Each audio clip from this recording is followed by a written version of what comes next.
It all started on what was supposed to be a quiet morning by the water. I had just finished tying down my boat at the dock I've owned and maintained for years, when suddenly, out of nowhere, the HOA president, who everyone in the neighborhood calls Karen, stormed up with a stack of papers in her hand. She claimed she had authority to evict me from my own dock, saying it was part of community property. The thing is, she had no idea that I not only owned the dock, but I had all the legal documents to prove it. Her tone was sharp, her voice carried, and she made it clear she thought she was in charge. As she lectured me about rules that didn't even exist, I stayed calm, knowing I had an ace up my sleeve. What Karen didn't realize is that while she was busy threatening me, her own boat, sitting right there in the marina, was tied up to my property without permission. The very dock she was trying to push me off of was the same dock her boat depended on. And legally, that meant I had more control than she did. Neighbors started to gather, watching the scene unfold, whispering about whether she had finally gone too far. I could see the confidence on her face as she waved those papers around, certain she had the upper hand. But in that very same hour, everything was about to flip. Because, while she tried to force me off my dock, I was already preparing the paperwork that would give me full rights over something she cared about even more, her boat. And when she realized what I had done, the look on her face said it all. But that moment is where things really began to unravel. Karen had always been known around the neighborhood for pushing people around. She thrived on control, always quoting rules nobody had ever heard of, and making homeowners feel like they owed her something. For most people, it was easier to just give in to her demands than to deal with the headache of fighting back. But this time, she had chosen the wrong person and the wrong fight. My dock wasn't some shared community space she could claim. It was private property, something I had invested in long before she ever set foot in the hoe. As I stood there, watching her argue in front of the neighbors, I couldn't help but think about how many times she had done this before. One family had almost sold their house after she fined them for planting the wrong type of flowers in their front yard. Another neighbor had been harassed over the color of their shutters until they finally repainted them just to keep the peace. Everyone knew she loved to push boundaries, but most didn't realize how fragile her own position was. That's where the irony came in. While she was threatening me with papers she thought would scare me, her boat was sitting in plain sight, tied up to my dock without a single permission slip or lease agreement. She had never even asked. She assumed her authority over the hoe gave her rights to everything around here. What she didn't know was that her boat was sitting exactly where she was most vulnerable, under my control. The crowd that had gathered grew quieter, curious to see what would happen next. Some looked uncomfortable, others almost excited. And as Karen doubled down on her threats, she had no idea I was preparing a move that would change the entire balance of power. Karen's voice grew louder as she waved her so-called eviction notice in my face, insisting that the dock was community property and that I had no right to use it the way I wanted. The neighbors shifted uneasily, glancing at each other, torn between rolling their eyes and keeping quiet. Nobody wanted to be the next person she targeted. But what most of them didn't know was that I had been dealing with her antics long before this day. She had sent me letters demanding I remove unauthorized lights from my property. She had threatened to fine me over the color of my fence. Each time, I had chosen patience over confrontation. Until now. While Karen ranted, I thought back to the meeting we had months ago, where she had casually mentioned her boat was basically part of the community showcase. That statement had stuck with me. It wasn't just arrogance. It was her belief that everything here revolved around her. And now, that boat of hers was the one thing she couldn't afford to lose. From the corner of my eye, I noticed one of the neighbors, Mark, smirking slightly. He had been on the receiving end of Karen's rule enforcement when she fined him for hanging a hammock between two trees. Another neighbor, Linda, folded her arms, almost daring Karen to keep pushing me. It was clear I wasn't the only one tired of her power plays. The crowd wasn't just watching for drama. They were watching for justice. But Karen was too caught up in her own performance to notice. She was certain she had cornered me. What she didn't realize was that in the very moment she tried to strip me of my dock, I had the leverage to take away something she valued even more. And that realization was about to hit her harder than she could imagine. The air around the dock felt heavier by the minute.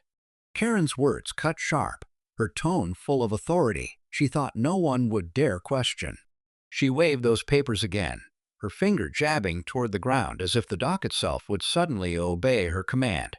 But as her voice echoed over the water, all I could think about was the quiet stack of documents sitting at home, the real ones, the ones that proved every board and post belonged to me.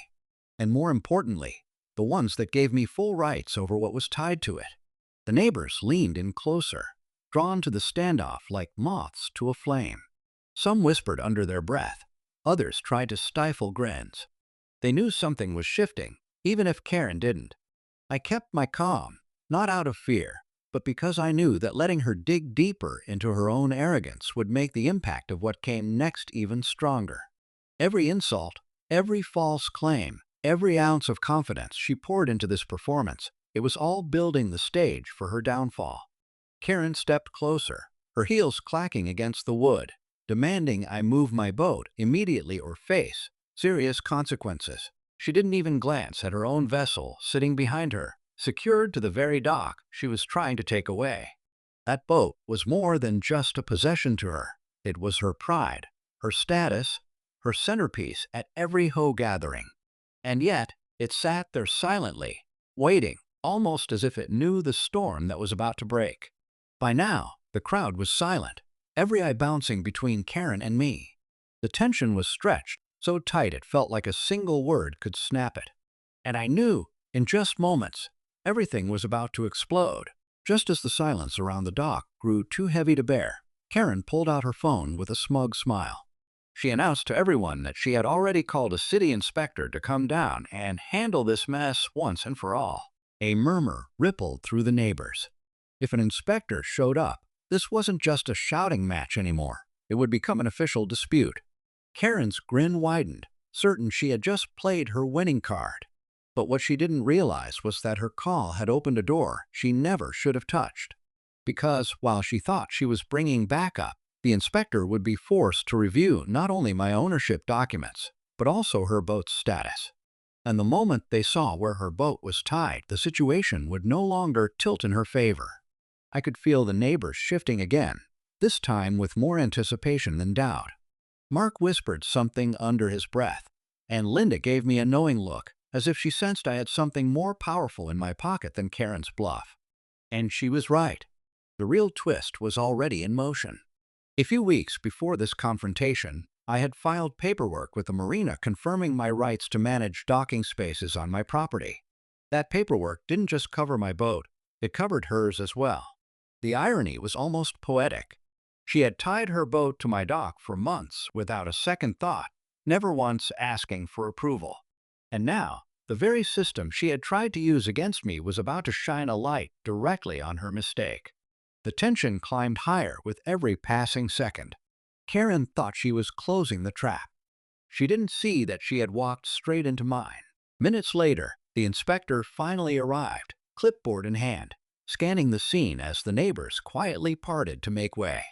Karen rushed forward, shoving her papers into his hands, her voice brimming with triumph.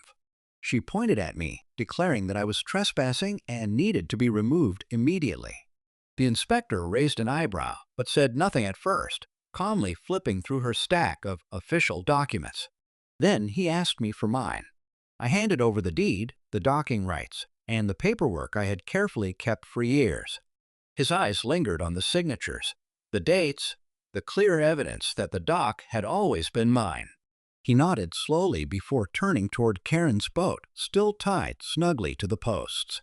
The shift in his expression was subtle but unmistakable.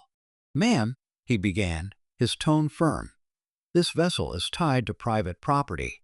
Without written permission from the owner, it has no legal right to be here." The crowd gasped, neighbors exchanging wide-eyed looks. Karen froze, her face paling as she stammered, insisting that her position as HOA president gave her rights. But the inspector shook his head. "The HOA has no authority over private docks. This boat is in violation." The words hit harder than any argument I could have made. Karen's bravado drained away, replaced by frantic protests. For the first time, the neighbors weren't silent. They were murmuring, some even smiling as justice finally caught up with her. I stood steady, not gloating, just letting the truth do its work. And just when it seemed the moment couldn't twist any further, the inspector added one more detail. Any fines or penalties for the violation would be charged directly to the vessel's owner. Karen's boat wasn't just at risk, it was officially on record. The dock was mine, but now, so was the upper hand. As the inspector's words settled over the dock, the tension finally broke. Karen tried one last desperate attempt to argue, but the neighbors had already seen enough. People who once stayed quiet now spoke openly, pointing out how she had overstepped so many times before. Mark mentioned the hammock incident, Linda brought up the flower fines, and soon others chimed in. For the first time, Karen stood without an audience on her side. The inspector finished his notes, reminding her that any further disputes would have to go through legal channels, and that the paperwork in my hand carried more weight than her entire stack of whole letters. He left with a polite nod in my direction, and the crowd slowly dispersed, still buzzing about what had just unfolded.